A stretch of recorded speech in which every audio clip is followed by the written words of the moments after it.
And welcome back to BFG, the Barely Functional Gamers Podcast, episode 56. I'm Chris. And David. And it is May 26th at the time of this recording. You can catch us live every Sunday at 1 p.m. Pacific Standard Time at twitch.tv/barelyfunctionalgamers or on any of your podcasting apps. You can also follow us on Twitter at twitter/BFGS on Instagram at barelyfunctionalgamers, and or on any of your other things like SoundCloud and YouTube, so on and so forth, under the Barely Functional Gamers names. And yes, they are all posted above our head, if you are watching this. Also, remember, this is not a work-safe nor child-friendly show, so you have been warned. The end is nigh. Anyhow, oh man. We are getting closer to E3. However, that also means there's very little news. However, we were able to scrounge up some stuff. But before all that, what have you been playing this week? Oh wait, nothing. What have I been playing? I'm taking on two other projects right now, so I haven't had time for crap. So. Yeah. Unfortunately, Space Engineers fell to the wayside this week due to both of us being busy. Yeah. He's been working on new things, learning new things, and I got to play engineer. Instead of Space Engineers, I played engineer for the Overlooked Theaters podcast. You can find them on SoundCloud and on Apple Store. I think you can find them on Spotify. Yeah. I think you can find them on Spotify as well. I don't have all of that because, I didn't write all that down to be able to tell you guys where you can find them all at. But yes, please go take a look at them. They are, or listen to them, I should say. They are a horror movie group. They talk about a lot of indie horror movies. It's really cool. I enjoy hanging out with these guys, Russell and Clark and Randy, their actual engineer. And it's just awesome in general. So anyways, now that I've explained to you guys why we haven't been doing a whole lot of anything, I'll tell you what I have been playing. And it's only been recently. I've been playing Pathfinder Kingmaker. This week we didn't have D&D, and so I felt the need for D&D. That doesn't rhyme as good as the need for speed. But anyways, yeah. Developer Owlcat Games and publisher Deep Silver. Where have we heard that name before? What is it? It's both Metro Exodus, and I think they're also Deep Silver was for Outer World. There it was, Outer World. Yep. It's like, what was that one with 9 Dot Studios? That's right. It's Outer World. Yeah, that was also Deep Silver. So, hey.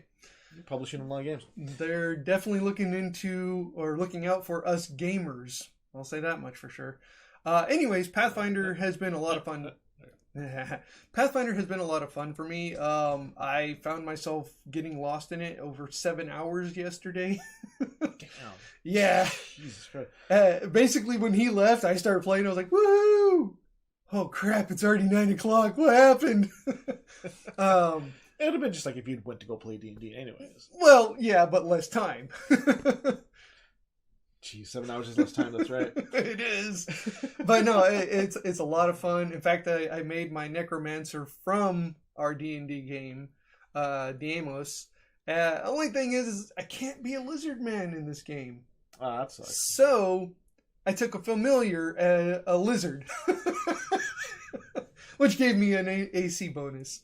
But yeah, so I've been having a lot of fun with it. It's a really nice story that they're telling so far. You're basically being sent out to go clear this area, and you can become a baron or whatever of the land if you take it over. And so you go out and you have to there's a lot of micromanaging in this game. It's nice. I like the fact that you have your weight capacity. You have stuff that is necessary. Like, I haven't found out if I have to use it yet or not, but rope is definitely something that's useful in most D&D games, and you can actually get rope in this game. And it even has like a little highlight where if you go over the rope, it says, this is the one thing that all adventurers need, and all this other crap, which it definitely is. Comparative to like playing D&D, how complex is it? I'd say it's just about as complex. The only difference is you have to control all the characters rather than just working together with other people. Because if you're working together with other people, you're only moving one, maybe two characters at a time.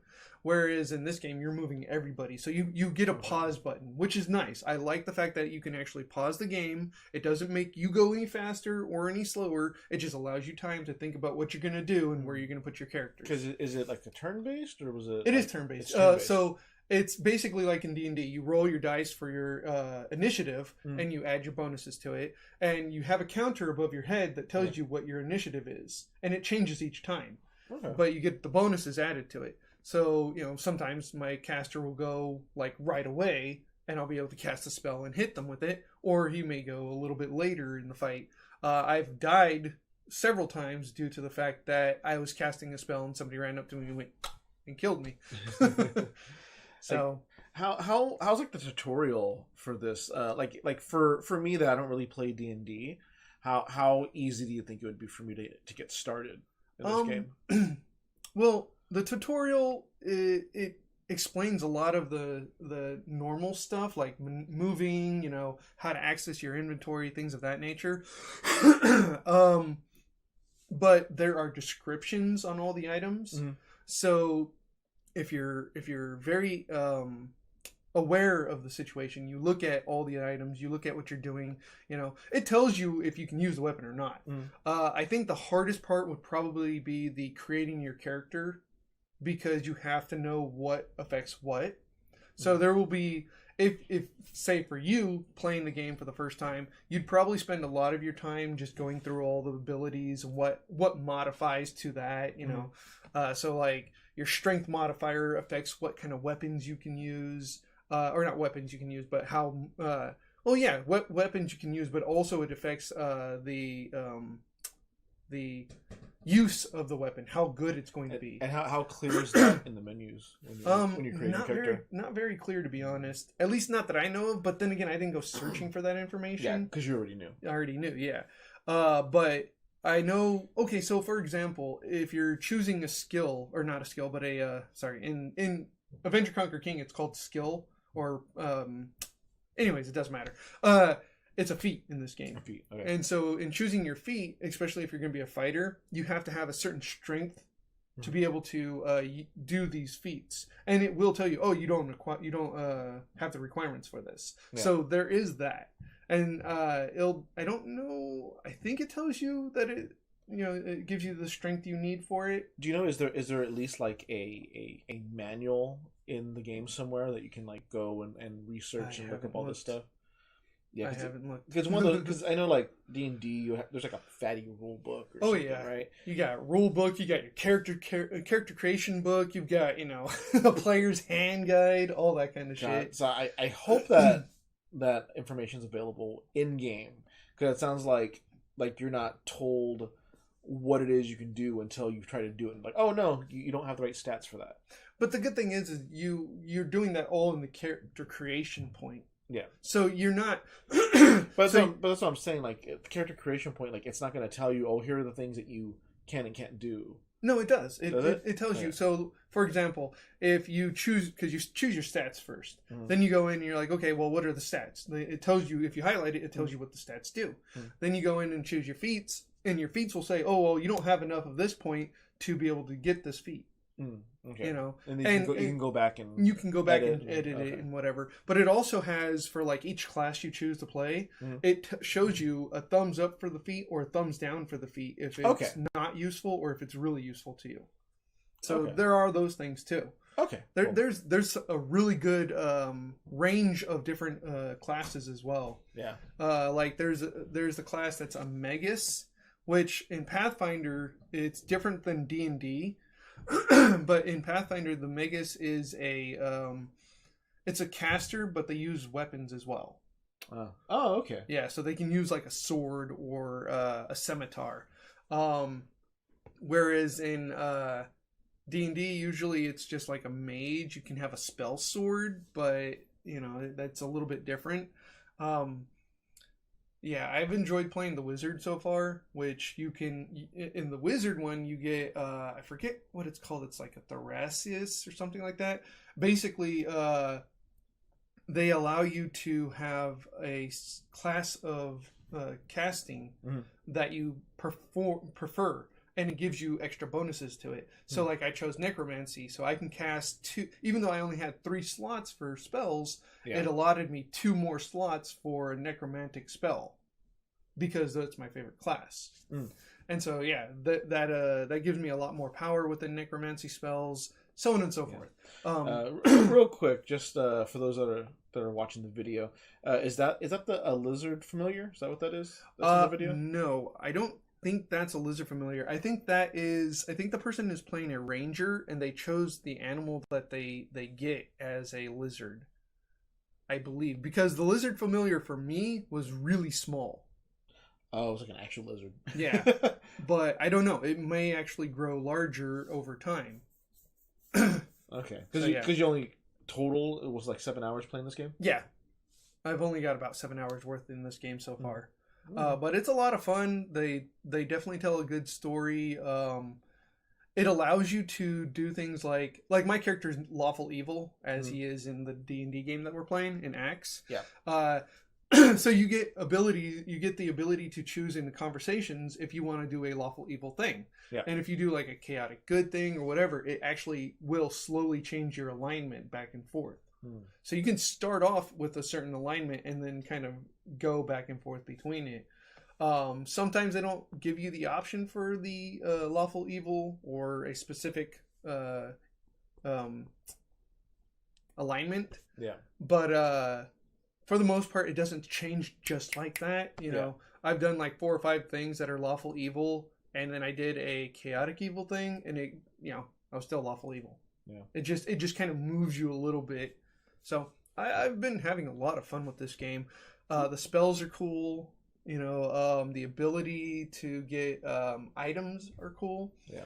Character customization leaves you wanting, but I mean, you can only expect so much. In what ways does it leave you wanting? Like I wish they had more character choices, like hair, facial stuff. Also, the aesthetics. Aesthetics, yeah. Aesthetics. Okay. The other thing I also wish was that they had more classes, or not classes, but races. Like it would be really cool to play a lizard man. Right. Specifically because I would like to be DMless completely. And this was a Kickstarter, was it? Yeah, this was Kickstarter, and it was it released in 2018. Oh, okay. So it's only a year old. Okay. Cool. I mean, the graphics definitely look a couple generations behind. All the 2D art I've seen so far is fucking gorgeous. Oh yeah. 3D wise, it looks a couple generations behind, but not necessarily in a bad way. It's just like, especially with the Kickstarter, you only have so many time and resources. Yeah. But it looks detailed, just not as high res as the current generation usually is nowadays. I have to say, I'm very sad that I didn't find out about this game until now. But I'm also thrilled because it also gives me the opportunity to play D&D when I can't play D&D. So it's a good alternative if you can't find other people to play a game with. Yes, I think so at least. It scratched that itch. Yeah. It definitely tells a good story. For me, because I've been playing Adventure Conquer King for the last year and a half now, I think. There's definitely a big difference between the two. This falls more under like Dungeons and Dragons 3.5 for those who know. But yeah, it has more of that feel to it, in my opinion, and I like that. But at the same time, I really do miss the opportunity to play Adventure Conquer King. Because Adventure Conquer King is a lot of fun. It leaves, especially with Dan being our DM, it leaves a lot of opportunities to imagine the world the way we want it, to build on the world, because we have a DM who's willing to work with us and talk with us. And most DMs I've ever played with have always been out to kill you. It's you versus the DM. Whereas with Dan, he's telling a story. Yeah. he's building the world for you to live in. He wants to send everybody on a journey, not necessarily like, oh, let me see how I can kill everybody. Yeah, he's not being like the fucking evil overlord, right? Yeah. he's like no way, I have this great fucking journey and story. I want to take all of you on, and let me fucking do it. I remember like when I talked with him that one time, like he seemed very, very much like he likes not just teaching other things, but he also likes imagining like worlds and stuff. Yeah, no, he wants to share that. It's been a lot of fun playing with them, both with him and with the group that I'm playing with. You know, myself, Oksana, and Russell, and Charles, and we're just having a bunch of fun playing. We have at the beginning of every month we have another person who joins us because she can only play once a month, but so we have that as the Jamie game. And that's where we all have other characters who are existing in the same world. I think I've gone over this before. But other characters existing in the same world, but doing something else during that same timeline as everything else that's going on. Yeah. So there's a lot of fun and craziness in that aspect. But yeah. Cool, man. Sounds for like it's good for those D&D players. Oh, yeah. All right, so we should move on to some other news. Oh, yeah. Oh, man. There's just a lot of blurbs. Like I said, it's kind of a slow month. Yeah, kind of. What's... Until we get... Sorry, I have to... But yeah. Until we get more news, until E3 goes through. E3, yeah, it's just a bunch of little itty-bitty things. So one of the other things that we've got to talk about is Game of Thrones George R.R. Martin has teamed up with From Software. Yeah, who were the makers of what is it? Bloodborne, Dark Souls, and Sekiro, and other games like that. And they're doing a open world Norse inspired game. Could be cool. Yeah, no, definitely, because there's not very many that are Viking related. Yeah, because I mean, like story and world building through R.R. Martin. You'd hope it'd be really fucking cool. Yeah. And then the fact that like From Software, they're, I mean, come on, we've all seen those games. They can be very, very cool. They're good at making like mythical, magical creatures and stuff. So if you're taking like all these mythical like beasts and shit and Norse, it's gonna be pretty fucking cool. Yeah. They've shown that they can do like really kick-ass fighting and huge fucking beasts that you have to take on. So you said it's gonna be open world, but it's gonna be like a single player game. Did they say? They haven't said. But they said it's gonna be open world. Open world and Norse inspired. So expect to have North mythology monsters. Cool. So something close to like. One of the things I've been a big fan of mythical creatures in general, but you're probably going to see things like what you would expect from either Egyptian or Greek mythology, because Greek mythology, Roman mythology, Norse, and Egyptian are very similar to each other. So you'll probably have a lot of that, which is going to be cool. I can see a lot of fun coming out of this, and some craziness.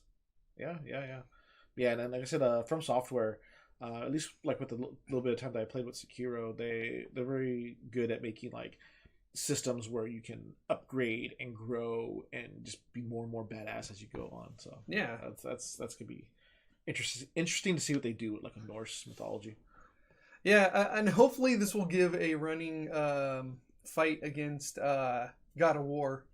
Give God of War a run for its money. That would be pretty cool to see. Yeah, it's definitely going to be if it's coming from Software. If it's gonna be made by From Software, it's the gameplay is gonna be very, very different than God of War. So it'd be a very different game. But at least as far as the place, where it takes place, it'll be another game that does Norse. But anyways. Yeah. We have other stuff. Indeed we do. So moving on to the Epic Game Store.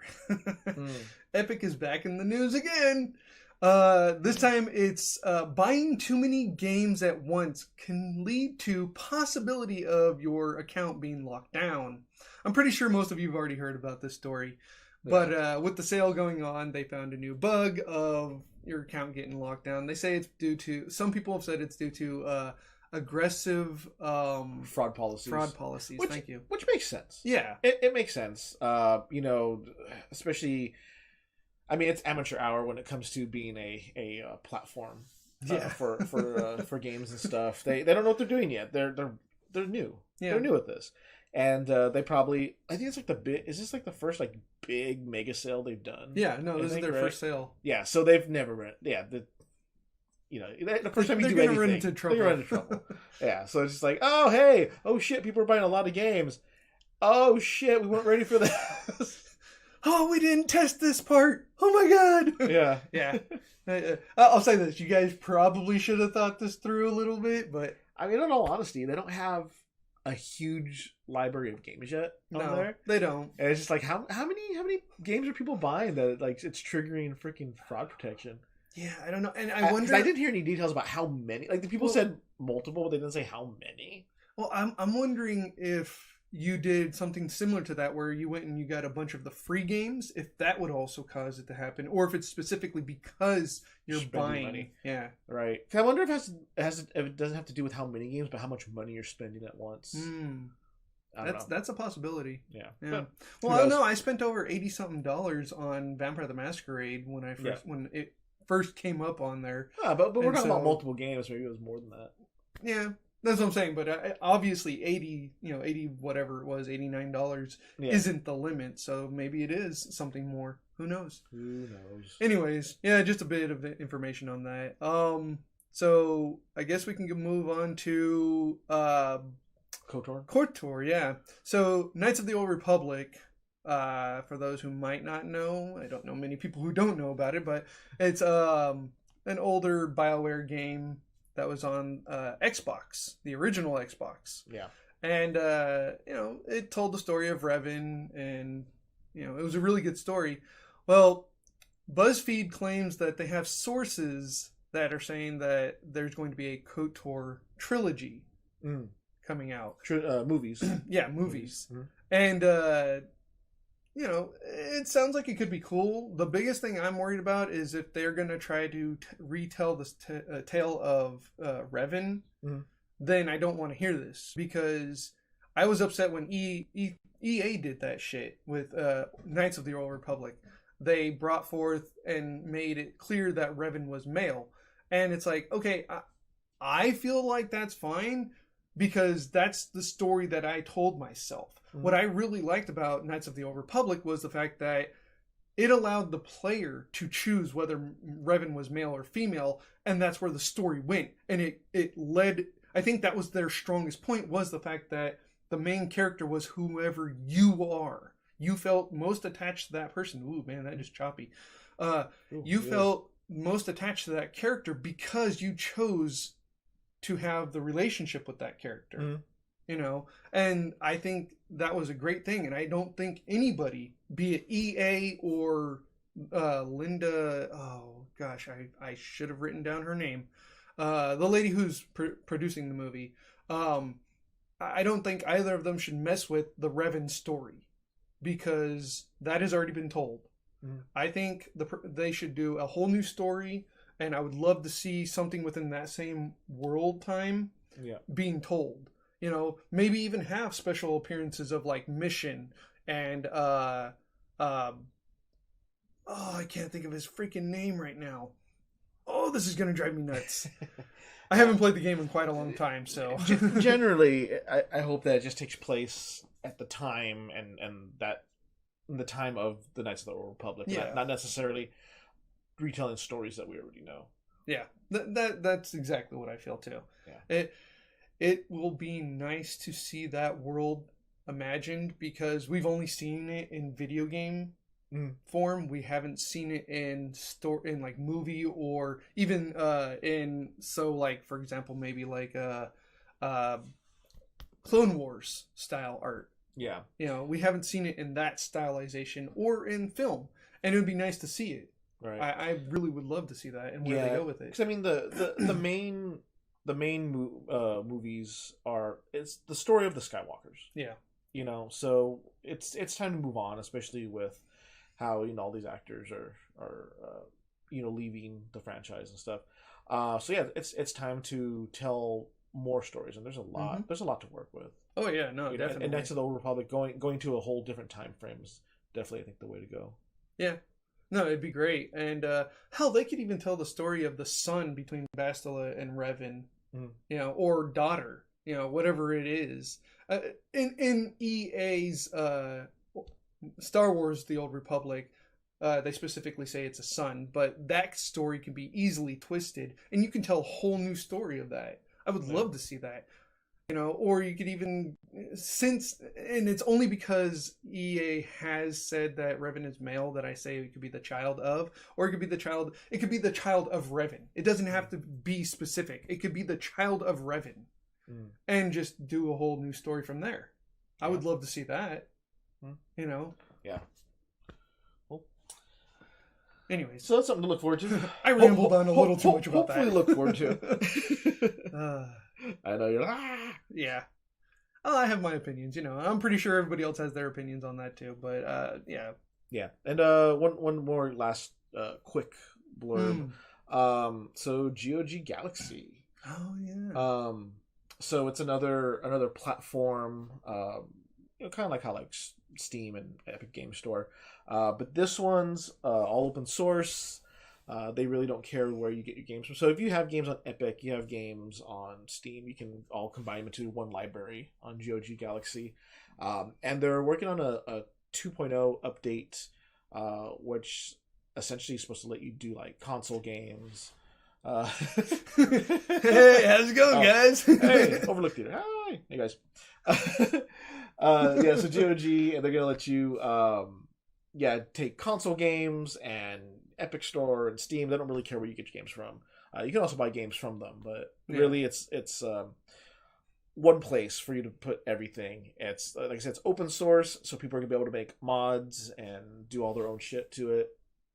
And I think it's kind of a cool thing, that you can do crossplay and you can have your community regardless of what platform you're from. So, anyways, it's a quick little thing. I don't have a ton of details on that yet. We're still kind of seeing where that goes. Kind of sounds like what Discord was talking about doing as well. Yeah. And they already do. So, I mean, that's cool. I mean, it would be cool if GOG and Discord got together and worked together on that. Yeah, Yeah. So, and, all right, so one other thing. Which we'll probably most likely be playing today, since we've been looking at it. I'm pretty sure we're going to play it today. So we'll probably stream this later today. Yeah. And that is going to be Dauntless. So this is, what was it, Phoenix Labs. Yeah, Phoenix Labs. So it's developed by Phoenix Labs, published by Epic. As you can tell, it has a very Fortnite-esque art style to it. Yes. Very different setting, of course. But I think you have a few more details about what it is than I do. So the way I've been describing it to David, at least, is it's Monster Hunter World with magic and free to play. And that was what sold it to me. Yeah, it's free to play. Free to play. Yeah, the game looks a lot of fun. It's definitely got that more imaginative realm to it, feel to it. Basically what I'm saying is with Monster Hunter World, it felt like they took themselves far too serious in making this game. Yeah. Whereas in this game, it looks like they didn't take themselves too seriously, and they just want to be fun. Yeah, yet they went slightly serious, and they're just having a lot of fun with it. There's magic in there. You might not be casting spells, but you can obviously see, excuse me, the weapons end up having the magic elements from the monsters you've been fighting. So there's a lot of cool stuff from that. It looks like it's a lot of fun. The biggest selling point for me is the fact that it's free. Yeah, no, that's definitely a good selling point. Much like Fortnite. Yeah. It's free to play. So it gets a lot of people on there, and it's all about aesthetics when it comes to making money. Yeah. The thing that kind of sold me, chain blades. I'm always a big fan of those. So it's kind of cool that they have like a good selection of weapons. It looks like chain blades, and you want to do like giant hammers. Yeah, definitely gonna go with the giant hammer. I mean, it looks like it's gonna be a lot of fun. From everything we've seen or I've seen from it, there's some craziness in there. They've got the monsters have some specific personalities whenever it comes to fighting. Yeah. You can chop off tails and legs and horns. Yeah, and all the animation looks fucking great. Oh yeah, no, I love the animation, especially all these like big creatures and stuff. They have a personality to them. Yeah. When you look at them, so that's really cool. I think one of the biggest things though, besides it being free, is that it's cross-platform. Yeah, it's on console, that's it's right. on PC, it's on Mac, and you can be able to play with each other. Yeah. So that's huge. So Overlook Theater, you guys got to download this on your Xbox and play with us today, right? Right? Yeah. By the way, screw you too, Russell. I love KOTOR. Get over it, okay? Anyways, does he not like it? No, he's giving me shit about me complaining about it. Basically, he's saying I need to get over it. Stop crying, you baby. Anyways, but yeah, no, I'm really excited for this. Also, the fact that you don't have to worry about trolls, because in this game you can actually set up and you have to deal with people in the hub, but whenever you go into killing the monster, you're in an instance, and it's only you and whoever else you've invited into the team. All right, so it's all mission instances. Yeah. Okay, that's cool. Yeah, that was kind of like I liked when we used to do that in like City of Heroes. Yeah. Where we used to go like to specific missions, and it was like, okay, that's an instance. We're not going to get bothered by a bunch of fucking jackasses. And man, there are always jackasses on the internet. Yeah. Weren't you saying something about City of Heroes having a bunch of other servers? Oh yeah, no. Since this whole news about City of Heroes secret server, there's been so many new servers popping up, just out of nowhere. So that's been pretty cool too. Yeah, That's great. Hopefully, it creates a little bit of buzz for City of Titans. Yes, and not only that, but also it keeps the secret City of Heroes server safe from any repercussions that may occur. Right. It's like, we're in the process. Yeah, because it's like fans of the game. It's like if the official developer was NCSoft. Yeah. Right. If they don't like keep up servers for it, like I don't see why it should be a problem with fans having their own servers. No, I agree. Because they love the game, they want to keep playing it. Yep. Anyways, that's our week. Yep. In gaming. In a nutshell. Yeah. We'll see what happens as we get closer to E3. Yep. See if there's any little leaks here and there. Leaks. But until next time, huh? Yeah, no, till next time. We're trying to do a few other things, but there's nothing promised yet, so... Yeah, but we'll try to get a couple hours in on Dauntless today. Yes. So yeah, till next time, I'm Chris. And I'm David. And this is BFG. See ya. Later.